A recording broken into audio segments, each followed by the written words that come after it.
Como é possível mudar de vida sem recorrer ao suicídio? E se pudéssemos salvar vidas e o mundo melhorasse para todos nós? Juntos, nós podemos. Invista neste canal. Invista em um mundo melhor.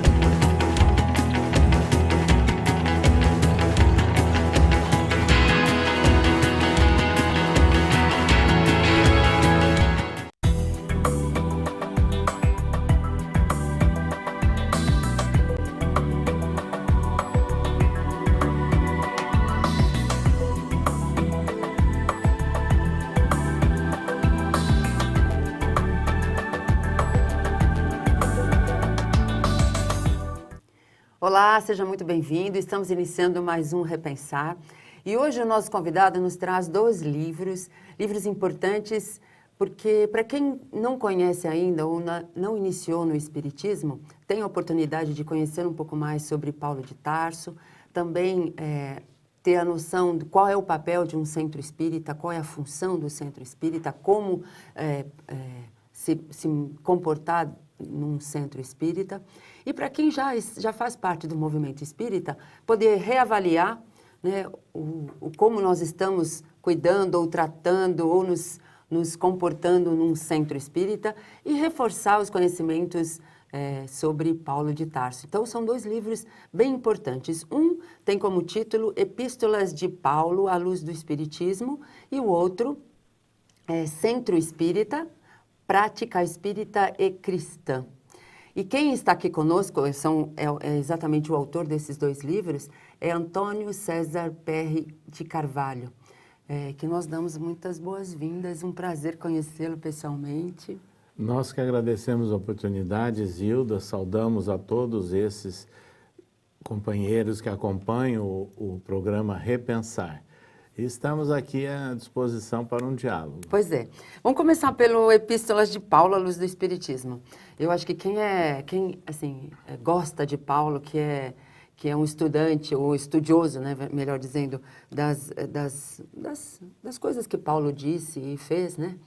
Eu acho que vai gostar muito disso, né? Fala um pouquinho desse livro, o que ele contém efetivamente. Lógico que as epístolas, né? Mas por que esse livro, né?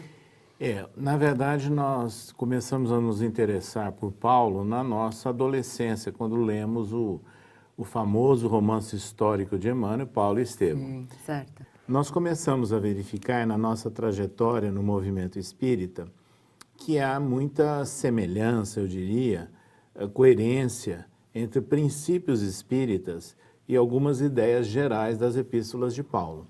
E a partir daí começamos a nos deter no estudo das epístolas.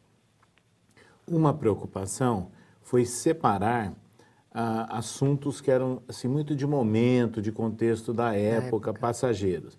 E usamos o critério, o parâmetro de Kardec, de valorizar o ensino moral. Certo. Então nós somos na essência desses ensinos de Paulo, registrados nas 14 epístolas, e comparamos com Allan Kardec e comparamos com as obras de Emmanuel, psicografadas por Chico Xavier. Porque Emmanuel é autor de 9 livros que estudam versículos do Novo Testamento. E um terço deles, quer dizer, de 1.400, um terço desses capítulos são relacionados com as epístolas de Paulo. Então nós juntamos e fizemos uma síntese, uma análise mais objetiva, né, sobre as epístolas de Paulo aplicáveis ao movimento espírita. Então, quem quiser conhecer Paulo, pode começar por esse livro. Dá até para começar, por exemplo, e depois se aprofundar em outras... Olha, é possível porque nós fizemos uma breve introdução e em cada epístola nós demos uma notícia histórica, né? Como surgiu aquela epístola, em que época ela surgiu. Então, é possível, sim, a pessoa captar, né, o conjunto do trabalho de Paulo. Eu acho que o que é assim, consolador na história de Paulo é a forma como ele se transformou, né? E que todos nós temos essa possibilidade. Né? A transformação de Paulo foi radical e isso é um fato assim muito significativo. Nós temos que lembrar que Paulo teve todas as condições favoráveis da sua vida, na sua primeira etapa. Nasceu em berço esplêndido, teve uma cultura grega na cidade de Tarso, mas nasceu no seio de uma família judia, então toda a tradição judaica ele absorveu, e após um certo período da sua adolescência, ele foi indicado para estudar em Jerusalém e contando com o apoio de um mestre que era Gamaliel. Então, isso tudo fez com que ele se formasse como um autêntico doutor da lei, ou seja, um fariseu ortodoxo. Sim.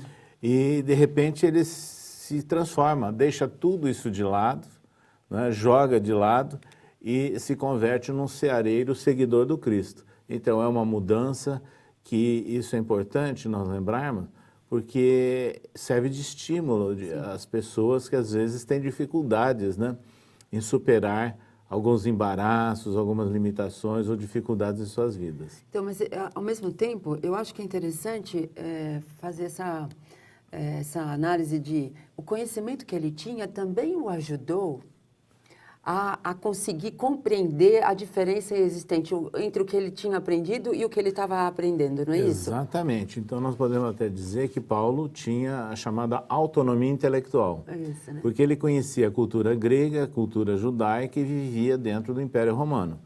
Então, no transcorrer da sua jornada de divulgação do Evangelho, ele separava aquilo que era influência de falsos profetas, de oportunistas, de pessoas que misturavam alguns misticismos, algumas questões assim superficiais da filosofia grega com o ensino de Jesus. Ele separava e isso tudo ele tratou nas suas epístolas.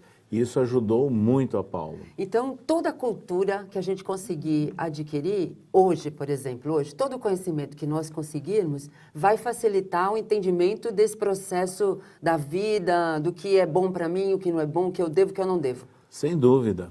Essa é uma razão importante que aconteceu com Paulo e serve para todos nós. Porém, há um detalhe que o próprio Paulo orienta. A ciência incha, mas o amor edifica.